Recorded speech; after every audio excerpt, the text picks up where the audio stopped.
لستکثرت، البتہ میں زیادہ جمع کرتا، من الخیر، بھلائی میں سے، وما مسنی، اور نہ چھوتی مجھے، السوء، برائی، ان انا، نہیں ہوں میں، الا مگر، نذیر، ڈرانے والا، وبشیر، اور خوشخبری سنانے والا، لقوم یؤمنون، ان لوگوں کے لیے جو ایمان والے ہیں۔ اس آیت کا ماقبل آیت کے ساتھ ربط یہ ہے کہ مشرکین، کفار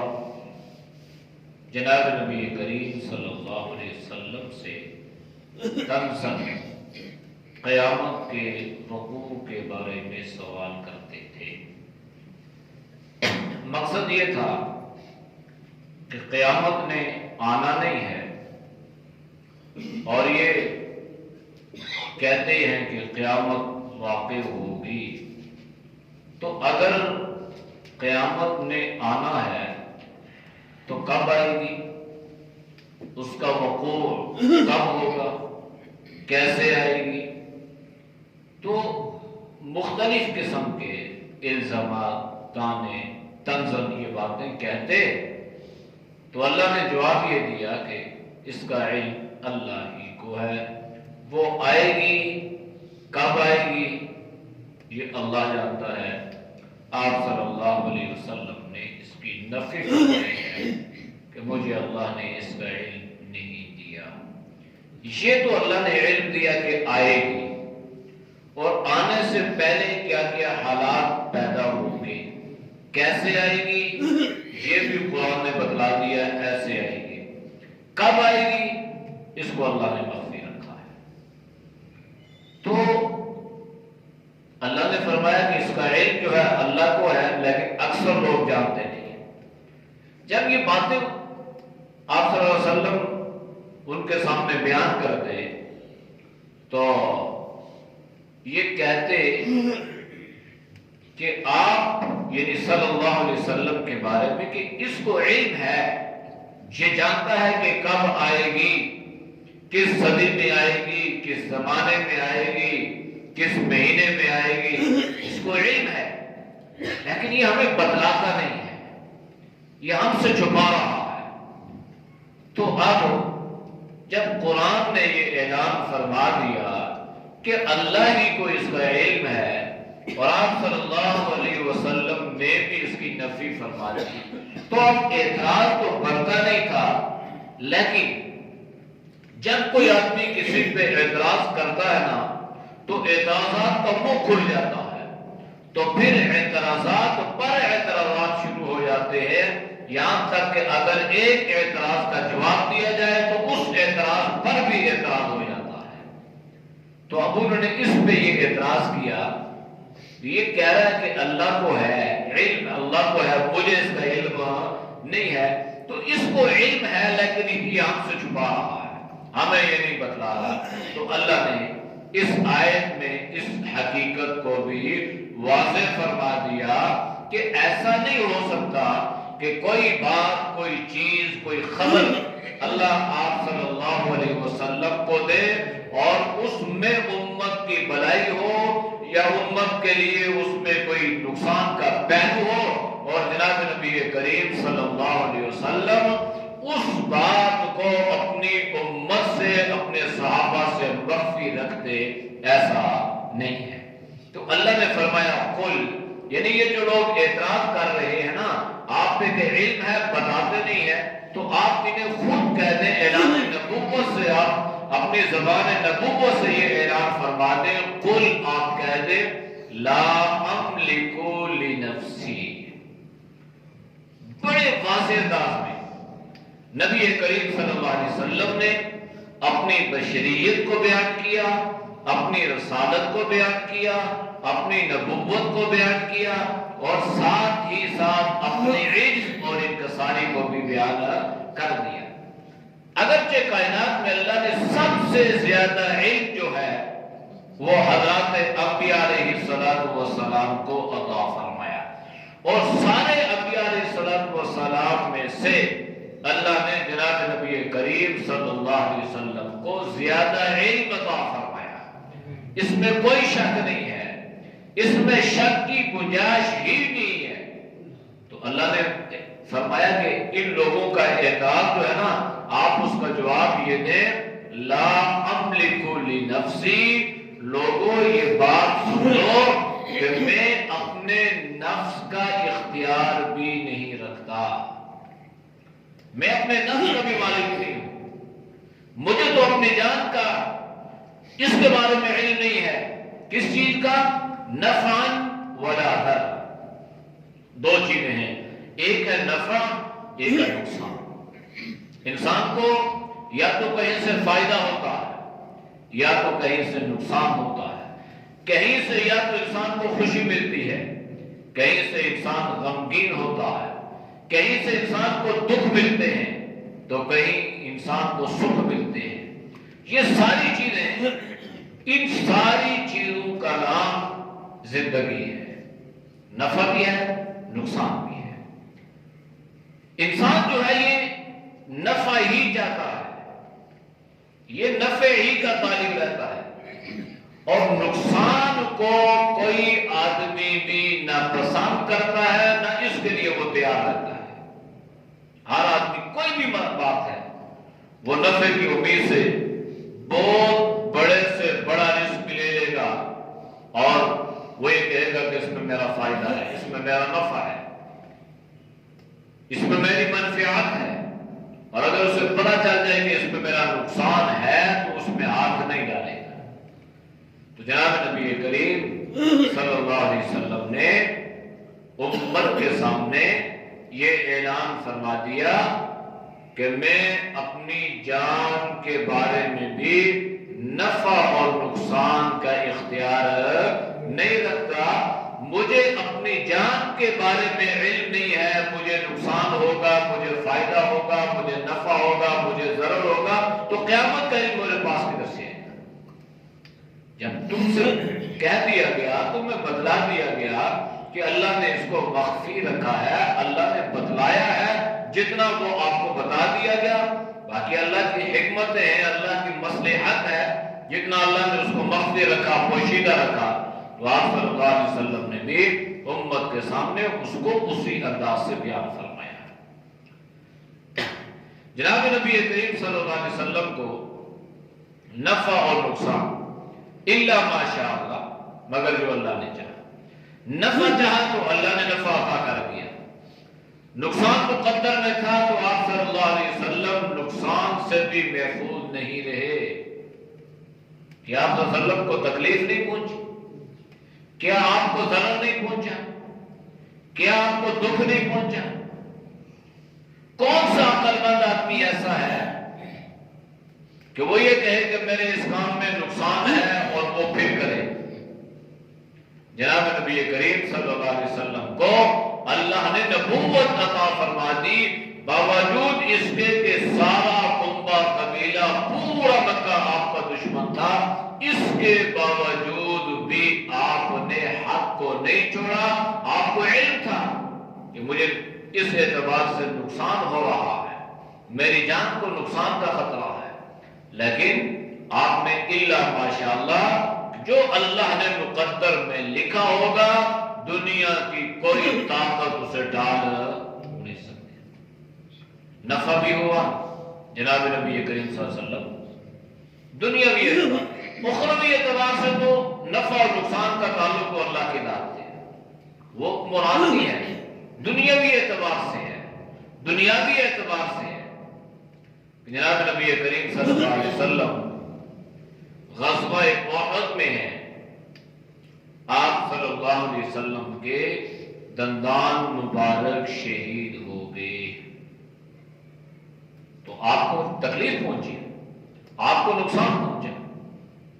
تو اگر آپ اپنے بارے میں یہ اختیار رکھتے ہوتے کہ مجھے یہ تکلیف نہ پہنچے تو آپ کو تکلیف نہ پہنچتی،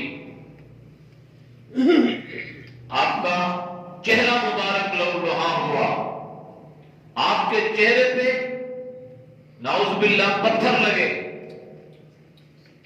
آپ کا دندان بھی شہید ہوا، آپ کا چہرہ بھی لہونہا ہوا، آپ طائف کی وادیوں میں گئے، آپ کو اتنا دنیاوی نقصان پہنچا، آپ اتنے دکھی ہوئے، آپ اتنے زخمی ہو گئے کہ جب آپ زخموں سے چور چور ہو گئے نا، آپ سے چلنا مشکل ہو گیا، آپ ایک درخت کے سائے میں سہارا لیتے ہیں، وہاں بیٹھ کے جب آپ اپنا جوتا مبارک اتارنے لگتے ہیں، جو آپ کا جوتا مبارک پاؤں سے الگ نہیں ہوتا، وہ بھی خون کی وجہ سے پاؤں کے ساتھ چپک چکا تھا۔ تو یہ دکھ نہیں ہے، یہ ضرر نہیں ہے۔ تو اللہ نے اس کو بہت ساری اس کی مثالیں ہیں، لیکن مختصراً یہ کہ یہ عقیدہ اور یہ نظریہ ہے، اور اللہ کے نبی نے خود فرمایا کہ سارے نبیوں کو اللہ نے آزمایا، دکھ، تکلیف، کرب، بلائیں، آزمائشیں، امتحانات سب آئے، لیکن آپ نے کیا فرمایا؟ آپ نے فرمایا کہ سب سے زیادہ اللہ نے مجھے آزمایا۔ آپ کی دو بیٹیاں عتبہ اور شیبہ کے نکاح میں تھی،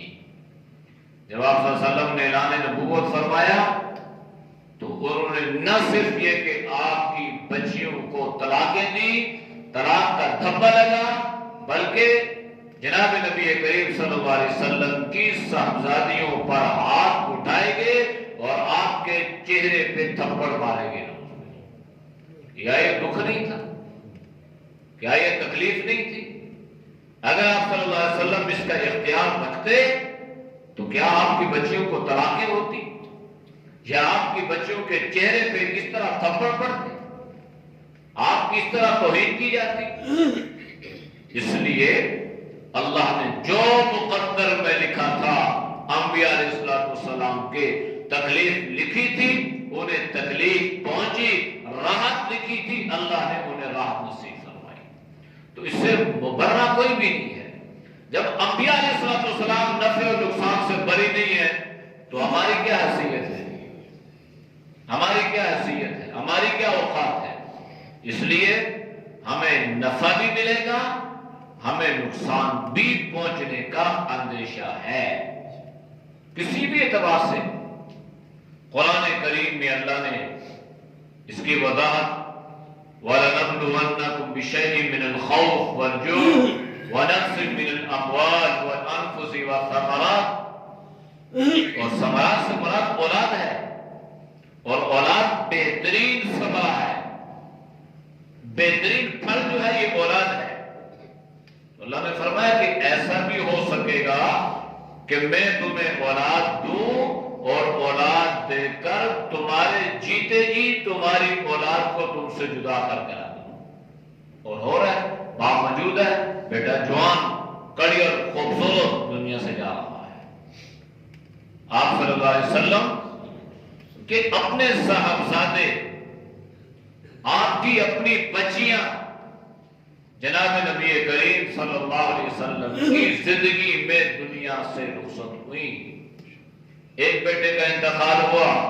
دوسرے کا انتقال ہوا، تیسرا بچہ بیمار ہو گیا، جناب نبی کریم صلی اللہ علیہ وسلم دکھی ہو گئے، آپ کی آنکھوں سے آنسو کی لڑیاں جاری ہونے لگی۔ کسی نے پوچھا اللہ کے نبی، فرمایا ایک بچہ اللہ نے دیا، وہ بھی اللہ نے لے لیا، دوسرا اللہ نے دیا، وہ بھی اللہ نے لے لیا، تیسرا دیا، یہ بھی بیمار ہے اور قریب المرگ ہے، 6 ماہ کا بچہ، خوبصورت۔ اللہ کے نبی اپنے بچے کے چہرے کو دیکھنے لگے تو آپ نے اپنے بچے کو فرمایا، اے ابراہیم، تیری جدائی سے مجھے بڑا دکھ پہنچ رہا ہے، بڑی تکلیف محسوس کر رہا۔ بچہ آپ کی ہاتھوں میں، آپ کی آغوش میں دنیا سے رخصت ہوا۔ ایک بچے کا دکھ تھا، وہ تو فطرتی بات ہے نا،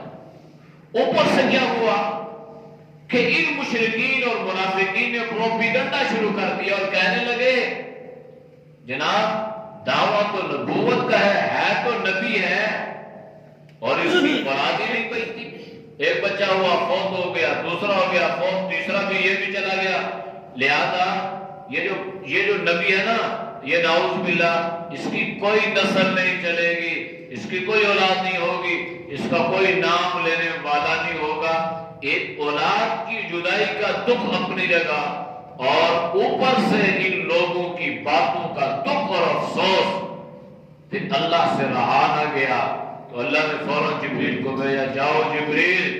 میرا محبوب میرا حبیب پریشان ہے، اور اس وجہ سے پریشان ہے۔ جدائی تو اپنی جگہ ہے نا، یہ تو اللہ نے فطرت میں رکھا ہے، یہ اپنی جگہ پہ ہے، لیکن ان لوگوں کے پروپیگنڈے، اللہ نے فرمایا جاؤ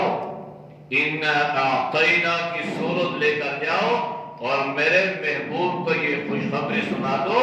محبوب ہم تیرے دکھوں سے آگاہ ہیں اور تجھے خوشخبری یہ سناتے ہیں کہ ان سارے دکھوں کے بدلے میں ہم تجھے دنیا و معافیہ کے خیر عطا کرنے والے ہیں۔ ان اعطیناک الکوثر، اے محبوب ہم نے آپ کو کوثر عطا کر دی۔ تو مفسرین نے لکھا ہے کہ کوثر سے مراد جو ہے، ایک تو دنیا کی خیر کثیر ہے اور آخرت کی بھی خیر کثیر، ساری بلائیاں ہم نے عطا کر دی، اور دوسری مراد اس سے حوض کوثر ہے کہ جنت میں وہ جائے گا جس کو اللہ کے نبی اپنے ہاتھوں سے پانی پلائیں گے۔ اور ایک اور بات یہاں پہ لکھی ہے، اللہ کے نبی نے فرمایا کہ حوض کوثر پہ جناب نبی کریم صلی اللہ علیہ وسلم کا جو ساتھی ہوگا، جو لوگوں کو کہے ہوگا آگے آ جاؤ آگے آ جاؤ، وہ حضرت ابو بکر صدیق رضی اللہ تعالیٰ۔ اس لیے اللہ کے نبی نے فرمایا صدیق بڑا خوش نصیب آدمی ہے، انت صدیق فی الغار وانت صاحبی فی المزار وانت صاحبی فی حوض الکوثر۔ اے صدیق تو میرے غار کا بھی ساتھی ہے، تو میرے مزار کا بھی ساتھی، تو حوض کوثر میں بھی میرا رفیق ہوگا۔ حضرت ابوبکر انہیں پلائیں گے جس کے دل میں ابوبکر کی محبت ہوگی رضی اللہ تعالیٰ، اور جس کے دل میں حضرت ابوبکر کی محبت نہیں ہے، حضرت ابوبکر اس سے صلح کریں گے تو وہ حوض کوثر سے محروم ہو جائے گا۔ جو حوض کوثر سے محروم ہو گیا وہ تباہ ہو گیا۔ اس لیے بڑا نازک مسئلہ ہے، حضرت ابوبکر رضی اللہ تعالیٰ عنہ سے بغض رکھ کے حوض کوثر سے محروم ہونا ہے۔ دنیا کی مثال لے لیں، آپ کسی آدمی کے پاس ملاقات کے لیے جا رہے ہیں، کوئی بڑا ہے، عالم ہے، کوئی پیر ہے، کوئی دنیا دار آدمی ہے، تو اس کا ایک منشی اس کے ساتھ ہوتا ہے، ایک گیٹ کیپر ہے، ایک گارڈ ہے، چوکیدار ہے، چپراسی ہے، وہ آپ کو ملائے گا کہ بھائی ٹھیک ہے آپ آ جائیں۔ آپ دفتروں میں جاتے ہیں ملاقات کے لیے، آپ ایس سی کے پاس، ڈی سی کے پاس، کسی بڑے افسر کے پاس، تو آپ ڈائریکٹ تو نہیں جائیں گے اس کے پاس، آپ کا جو پیر ہوگا، چپراسی ہوگا، وہ آپ اس سے رابطہ کریں گے کل الگ سے، پھر وہ اپنے ٹائم سے ملاقات کروائے گا۔ اگر وہ آپ سے راضی ہوگا، آپ کو جانتا ہوگا، آپ سے راضی ہوگا تو ٹھیک ہے بھائی آپ آ جائیں، اور اگر خدا نہ خواستہ جسی کے دروازے پہ کھڑا ہونے والا بندہ وہ آپ کا دشمن ہو یا آپ اس کے دشمن ہو تو کیا خیال ہے، وہ ملاقات کروائے گا؟ بھائی نہیں ہے ٹائم، جاؤ کل آنا، پرسوں، وہ چکروں میں ڈالے۔ تو حضرت ابوبکر کی محبت دل میں ہوگی تو ابوبکر کہ آؤ بھائی، اور اگر خدا نہ خواستہ بغض ہوگا حضرت ابوبکر رضی اللہ تعالی عنہ کی دل میں تو فرمائیں گے اس کو دور کرو۔ تو اس لیے اللہ نے یا وسلم پہ دکھ آئے، یا آپ پہ کرب آئی، یہ مصیبتیں آئیں، آپ نے برداشت تو کیے، لیکن جو ایک فطرت ہے نا انسان کی کہ آنکھوں سے آنسو نکلتے ہیں، انسان پریشان ہوتا ہے، یہ جناب نبی کریم صلی اللہ علیہ وسلم نے اس کو محسوس فرمایا، تو اللہ نے آپ کو تسلی اور تشفی عطا فرماتے ہوئے ان اعطیناک الکوثر فصل لربک وانحر ان شانئک هو الابتر۔ یہ لوگ جو کہتے ہیں نا کہ آپ کی اولاد چلی گئی، آپ کا نام لینے والا کوئی نہیں ہوگا، اللہ نے فرمایا تیرا تو ہر آدمی نام لینے والا ہوگا، جو تجھے انعام دے رہے ہیں ان کا نام لینے والا کوئی نہیں ہوگا۔ آج ہم دیکھتے ہیں جہاں اللہ کا نام وہاں محمد مصطفیٰ صلی اللہ علیہ وسلم کا نام۔ اللہ نے اس نام کو اتنا پسند فرمایا کہ اللہ نے اپنے نام کے ساتھ محمد صلی اللہ علیہ وسلم کو جوڑ دیا۔ قیامت تک کوئی جدا لا الہ الا اللہ محمد رسول اللہ انسان مسلمان ہی نہیں ہو سکتا جب تک کہ لا الہ الا اللہ کے اقرار کے بعد محمد رسول اللہ نہ کہے گا۔ تو اللہ کے نبی نے فرمایا بھائی دیکھو میں نفع نقصان کا مالک اپنی جان کے بارے میں بھی نہیں ہوں، تمہارے نفع اور نقصان کا مالک اور مختار میں کیسے بن جاؤں گا؟ جس کے اب اللہ کے نبی ہے نا، آپ ظلم امام الانبیاء ہے، لا يمکن الثناء کما کان حقہ، بات آج خدائے بزرگ تو ہی قصہ مختصر، یعنی کہنے والے نے کہا کہ اللہ کے بعد اگر اس کائنات میں کسی کا مقام اور مرتبہ ہے تو وہ جناب نبی کریم صلی اللہ علیہ وسلم کا ہے، اور آپ یہ فرما رہے ہیں میں نفع نقصان کا مالک نہیں ہوں۔ تو ان کے بعد کوئی ان کا نام لینے والا، چاہے وہ عالم ہو، چاہے وہ پیر ہو، چاہے وہ صحابی ہو، چاہے وہ تابعی ہو، کوئی بھی ہو، تو وہ نفع اور نقصان کا مالک اور مختار باو الحق بیڑا تک، یہ ہمارے لوگوں نے اس طرح کے نام بنائے ہیں، یعنی بیڑے تارنا جو ہے، مشکلیں حل کرنا، یہ حضرت باو الحق زکریا رحمت اللہ علیہ وہ اللہ کے ولی تھے، لیکن ان کا اپنا یہ عقیدہ نظریہ نہیں تھا۔ معین الدین چشتی لگا دے پار کشتی، تو کشتیاں پار لگانا یہ اللہ کا کام ہے، اللہ کی ذمہ داری ہے، اللہ کے اختیار میں ہے۔ یہ معین الدین چشتی رحمت اللہ علیہ کے اختیار میں، اگرچہ وہ خود اللہ کے ولی تھے لیکن ان کا اپنا یہ عقیدہ اور نظریہ نہیں تھا۔ یہ تو بعد میں گمراہ لوگوں نے غلوط کیا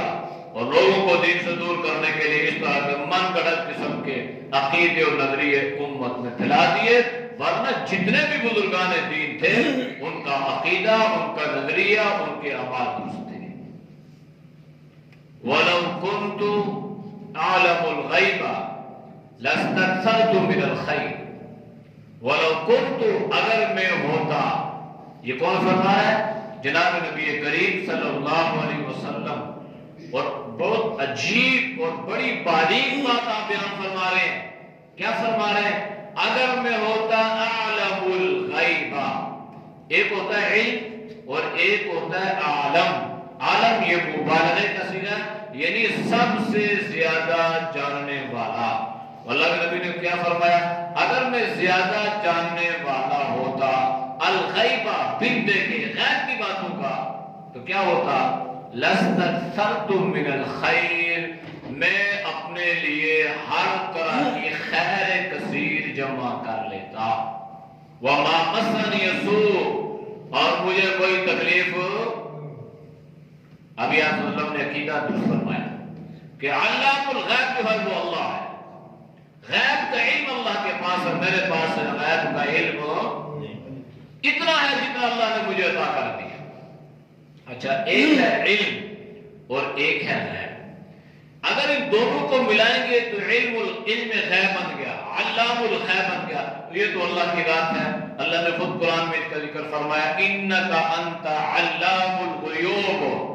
حضرت عیسیٰ علیہ السلام اللہ کے بارگاہ میں فرمائیں گے، جب اللہ ان سے پوچھے گا کہ عیسیٰ کیا تم نے ان سے کہا تھا کہ تم مجھے اللہ کا بیٹا قرار دو؟ تو حضرت عیسیٰ یہ بھی فرمائیں گے میں نے تو نہیں کہا۔ فرمائیں گے اللہ اگر میں نے ان سے کہا ہوتا تو تو جانتا، فقد علمت وما تعلم نفسی، جو ہم کہتے ہیں، جو ہمارے نفس میں ہے، جو ہمارے خیالات میں ہے، اللہ تو سے جانتا ہے۔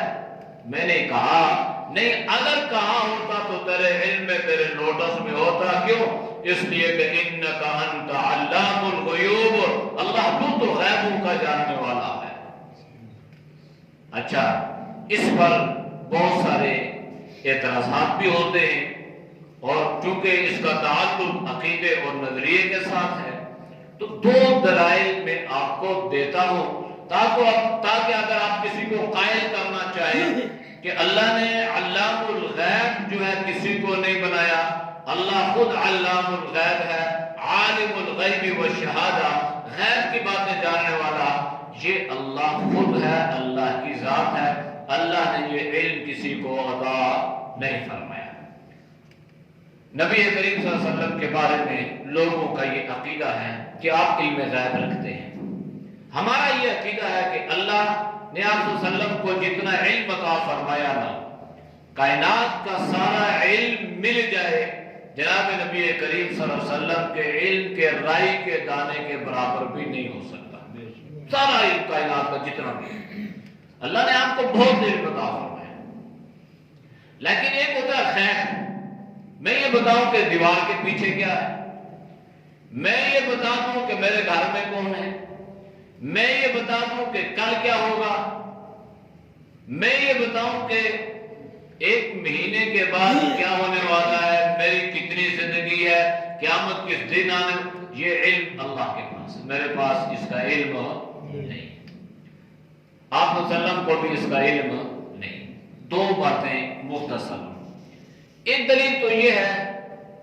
کہ حضرت عائشہ رضی اللہ تعالی عنہا پر مشرکین اور منافقین نے تہمت لگائی، وہ واقعہ آپ جانتے ہیں۔ تہمت لگی، نبی کریم صلی اللہ علیہ وسلم پریشان ہو گئے، آپ نے صحابہ سے مشاورت کی، صدیقہ کائنات اپنے ماں باپ کے گھر چلی گئی، اللہ کے نبی کی پریشانی دن بدن بڑھتی چلی گئی، اس پریشانی کی وجہ سے آپ پر کمزوری بھی طاری ہوئی، آپ پریشان ہوئے، پریشانی بڑھتی چلی گئی، اور صدیقہ کائنات بھی مسلسل اللہ کے نبی کو سب سے زیادہ محبت جتنی ازواج موجود تھی نا وہ حضرت عائشہ صدیقہ رضی اللہ تعالی عنہا سے تھی، اسی لیے اللہ کے نبی یہ دعا بھی فرمایا کرتے تھے کہ اے اللہ عائشہ کے بارے میں میرا مواخذہ نہ فرمانا، دعا فرمایا کرتے تھے۔ اچھا، اتنی محبت، سب کچھ، تہمت لگی، حضرت عائشہ رضی اللہ تعالی عنہ اپنے ماں باپ کے گھر چلی گئی، اللہ کے نبی نے صحابہ سے بیٹی طلب کی، مشاورت دی، مختلف مشاورت سامنے آئی، کئی دن گزر گئے، وحی اتری، وحی کے ذریعے سے حضرت عائشہ رضی اللہ تعالی عنہ کی برات کا اعلان ہوا، اللہ کے نبی حضرت عائشہ صدیقہ رضی اللہ تعالی عنہ کے پاس گئے، جا کے کہنے لگے، فرمایا کہ عائشہ سچ بتا دو، اگر کوئی غلطی ہو گئی ہے تو اللہ سے معافی مانگے، کوئی اس کا راستہ نکالے اللہ سے۔ تو حضرت عائشہ رضی اللہ تعالی عنہ فرماتی ہیں میرے اوپر قیامت ٹوٹ پڑی، قیامت ٹوٹ پڑی، اور میں نے سوچا یا اللہ اب تو سپریم کورٹ ہی ہے، اب تو اللہ کی عدالت ہی ہے، یا اللہ تو ہی میرے لیے کوئی صفائی کی صورت پیدا کر دے، ورنہ اللہ کے نبی تو یقین کر بیٹھے، جو خاوند اپنی بیوی سے یہ کہہ رہا ہے کہ تم مجھے بتا دو، تو اگر اللہ نے آپ کو علم غیب عطا فرمایا ہوتا تو جب یہ منافقین کا پروپیگنڈا آپ کے سامنے آیا تو آپ فوراً فرما دیتے کہ یہ سارے کے سارے منافقین جھوٹے ہیں، میری عائشہ سچی ہے، لیکن آپ نے یہ باوجود اس کے کہ حضرت عائشہ رضی اللہ تعالی عنہ کی عبادت پر، آپ کے زہد پر، ریاضت پر اللہ کے نبی کو شک نہیں تھا، حضرت عائشہ علم بھی رکھتی تھی، عبادت گزار بھی تھی، زہد اور تقویٰ اور طہارت بھی تھی، اور کہنے والوں نے آپ کی صفائی بھی پیش کی تھی کہ اتنی طہارت والی، اتنی پاکیزہ خاتون ہے، لیکن جب اتنی باتیں چل پڑی وہ اللہ کے نبی پریشان ہو گئے، تو معلوم یہ ہوا کہ آپ کے پاس مطلقاً علم غیب نہیں تھا، اگر ہوتا تو اللہ کے نبی فوراً ان کا مثبت جواب دیتے اور یہ اعلان فرماتے تم سب جھوٹے ہو، میں جانتا ہوں، مجھے علم ہے کہ حضرت عائشہ رضی اللہ تعالی عنہ کا ہار گم ہو گیا تھا، وہ ہاتھ تلاش کرتے رہی، وہ قافلے میں اگرچہ بعد میں پہنچی لیکن ان پر جو تہمت لگی، بہتان لگا ہے، یہ 100% غلط ہے۔ ایک دلیل، اس سے بولنے دلیل کوئی بھی نہیں ہے کیونکہ اس پہ تو قرآن کے آیات شاہد ہے نا۔ دوسری دلیل، اللہ کے نبی نے خواب دیکھا میں عمرے کی ادائیگی کے لیے جا رہا ہوں۔ تو صحابہ نے کہا ٹھیک ہے اللہ کے نبی چلتے ہیں۔ اللہ کے نبی آگے حدیبیہ پہنچے، حالت احرام میں تھے، یہاں آپ کو روک دیا گیا، یہاں سے آپ کو بغیر عمرے کی ادائیگی کے واپس جانا پڑا۔ میرا یہ سوال ہے اگر اللہ کے نبی کو اس بات کا علم ہوتا کہ ہم اتنا لمبا سفر کر کے وہاں پہ پہنچیں گے اور وہاں پہ ہمیں وہاں سے بغیر عمرے کی ادائیگی کے ہمیں واپس آنا پڑے گا، تو کیا اللہ کے نبی یہ سفر کرتے؟ آپ کبھی یہ سفر اختیار نہ کرتے بلکہ آپ صحابہ سے یہ کہہ دیتے کہ نہیں ہمیں نہیں جانا چاہیے، لیکن صحابہ نے مشورہ دیا، آپ چل پڑے، تو معلوم یہ ہوا کہ جناب نبی کریم صلی اللہ علیہ وسلم کو مطلقاً علم غیب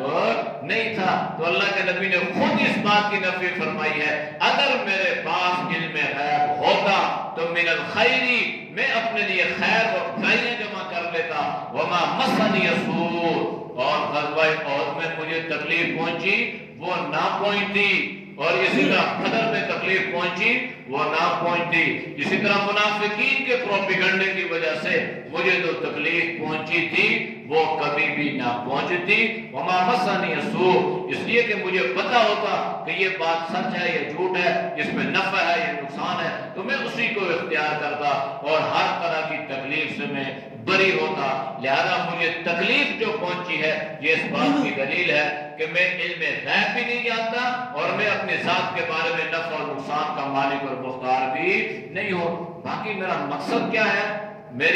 میرا مقصد زندگی کیا ہے، مجھے اللہ نے کیوں بھیجا ہے؟ ان انا الا نذیر، مجھے اللہ نے اس لیے بھیجا ہے کہ میں لوگوں کو آ کے اللہ کے عذاب سے ڈراؤں، وہ بشیر، اور انہیں جنت کی بشارتیں سناؤ۔ اعمال کرو گے تو اللہ راضی ہوگا، جنت ملے گی، اعمال نہیں کرو گے تو جہنم اور جہنم کی سزائیں ہوں گی۔ تو یہ مقصد ہے لقوم یؤمنون، ان لوگوں کے لیے جو کون ہے ایمان والے ہیں۔ تو ایمان والوں کے لیے اللہ نے آپ صلی اللہ علیہ وسلم کو بشیر و نذیر بنا کر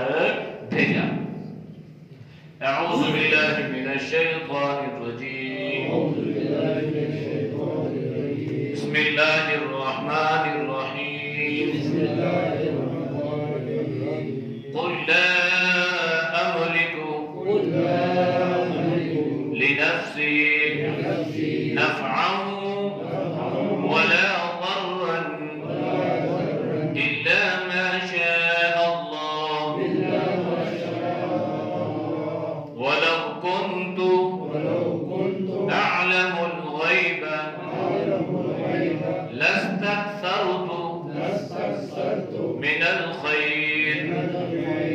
وما مسني السوء إن أنا إلا نذير وبشير لقوم يؤمنون۔ صدق اللہ العظیم۔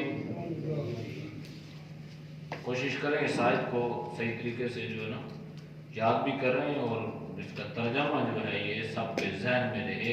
اور آیت نمبر بھی ذہن میں رہے، کیونکہ اکثر لوگ اس پہ بحث مباحثہ کرتے ہیں تو بطور دلیل کے قرآن کی یہ آیت، اس کا ترجمہ، اس کا مفہوم آپ پیش کر سکیں۔ تو مفتی صاحب یہ جو حادثات دکھاتے ہیں یہ تو نجائز کام ہے نا؟ جی کئی لوگ ہاتھ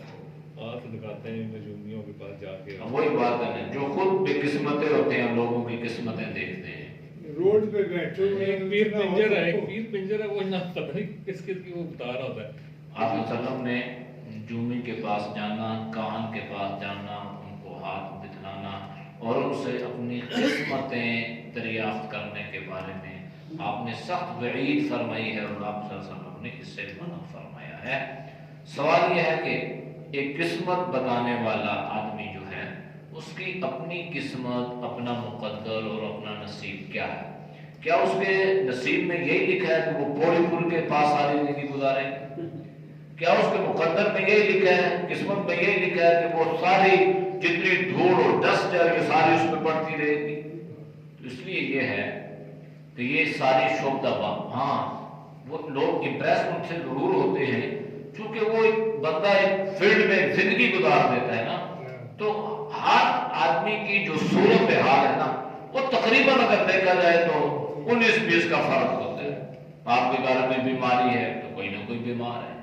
آپ کے اوپر فلاں جو ہے یہ عمل ہوا ہے اور یہ آپ کے اوپر فلاں نے کیا ہے، اور اگر آپ یہ ایسا کریں گے تو اس طرح کی باتیں، پھر وہ طوطے جو ہیں وہ پتے نکالتے ہیں، فار نکالتے ہیں، تو یہ ساری کی ساری چیزیں وہاں پرستی ہے، شرک اور جہالت پر مبنی ہے۔ انسان کا اپنا عقیدہ اور نظریہ جو ہے یہ اللہ کی ذات میں مضبوط ہو کہ اللہ کو علم ہے، اپنے اعمال درست کرے تو اللہ انشاءاللہ اعمال کی برکت سے قسمت ہے اور مقدر بھی اللہ درست فرمائے گا۔ اگر اعمال درست نہیں ہے، بدعمالیاں ہیں، تو بدعمالی کی جو ہے وہ حسرت اور بے برکتی ہوتی ہے، تو جس کو آپ کہہ لیں اس کا مقدر یا نصیب نہیں ہے۔ یہ جو سیاروں کے حالات وہ بتاتے ہیں کہ سیارہ ادھر پھنسا ادھر پھنسا، یہ ہو دیکھیں جی،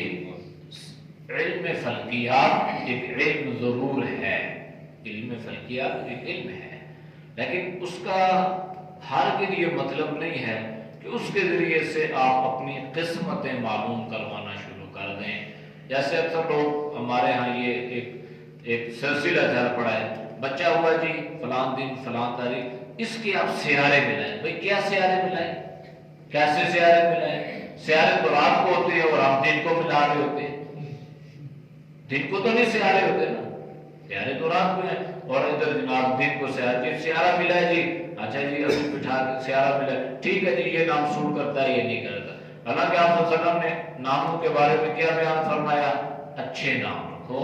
بامعنی نام رکھو، یہ جتنا دین میں ثابت ہے، شریعت میں ثابت ہے اس حد تک۔ باقی علم جو ہے وہ سیارات کا وہ اپنی جگہ پہ ہے، لیکن ان کے ذریعے سے قسمتیں اور مقدر اور نصیب اس کی کوئی اثر نہیں ہے، یہ جہالت ہے۔ الحمدللہ رب العالمین والعاقبۃ للمتقین والصلاۃ والسلام علی خیر خلقہ محمد وعلی آلہ وصحبہ اجمعین۔ یا اللہ ہم سب کے صغیرات میرا گناہ کو معاف فرما، یا اللہ گناہوں سے حفاظت فرما، توحید و سنت والی زندگی اللہ نصیب فرما، شرک و بدعت سے، رسومات و خرافات سے اللہ کو پوری امت کی حفاظت فرما۔ وصلی اللہ تعالی علی خیر خلقہ محمد وعلی آلہ وصحبہ اجمعین برحمتک یا ارحم الراحمین۔ جزاکم اللہ۔